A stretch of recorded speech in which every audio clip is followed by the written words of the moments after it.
Dia bukan lebih kepada air tangan sedap atau tidak. Dia lebih kepada dia pandai merasa.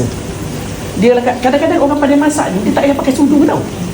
Dia colet aja dia rasa dia dah tahu cukup. Garam, gula semua. Itu pakar. Ya.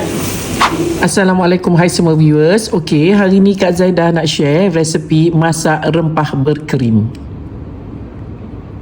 Kalau boleh soalan mengenai masakan ya. Okey, yang ini saya dah goreng, kemudian kita angkat.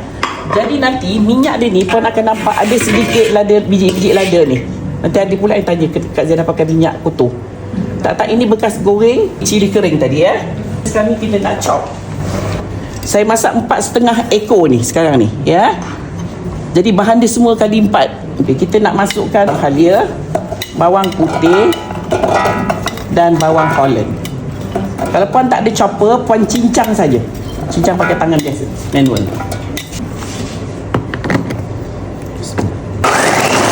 Chop sekejap ya. Okey, ini rupa dia yang kita dah chop. Kita panaskan minyak di kuali. Kita tumis yang ini. Ya, kita tumis sampai garing. Okey, kita nak masukkan rempah sekarang. Saya tidak bancuh dengan air. Kalau puan rasa nak bancuh dengan air, style puan, silakan, tak ada masalah. Saya nak masuk terus direct dalam minyak ni. Minyak yang kita tumis ni. Dia dah jadi macam ni puan. Maksudnya dah tak ada air, dah kering. Baru kita masukkan rempah. Rempahnya rempah kari, rempah serbuk jintan putih, sedikit lada sulah dan kunyit serbuk. Kita masuk semua.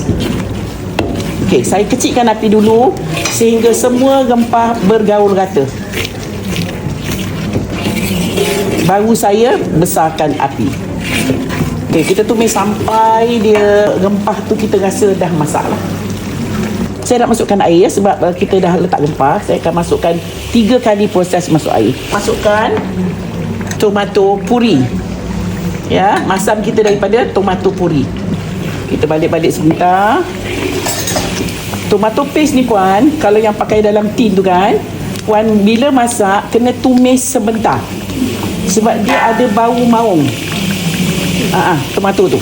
Ya, so kita tumis sebentar bagi dia hilang bau maung dia tu. Baru kita masuk bahan lain. Okey, kita kecilkan api. Saya nak masuk garam dulu. Kak Zaidah sekarang ni masak 4,5 ekor ya. So saya masukkan garam dulu. Okey, kita balik-balik sebentar sampai garam tu larut sekejap. Okey, kita nak masukkan ayam.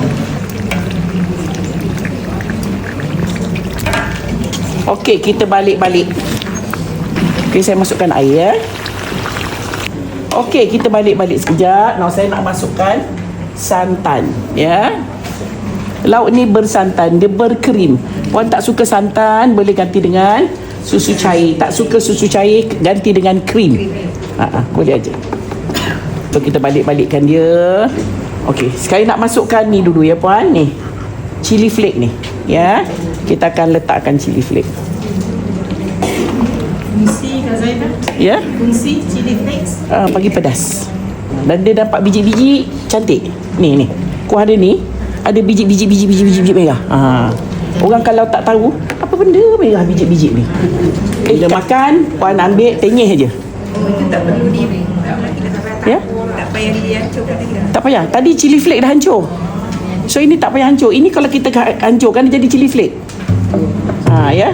Okey. Ini kalau rasa macam nak tenyih pedas dia, ambil ni satu-satu. Masa tengah makan tu, you boleh tenyih dia ya. Okey, kita masukkan lada. Kan rangup sekali kita goreng. Okey, saya nak masukkan daun sup.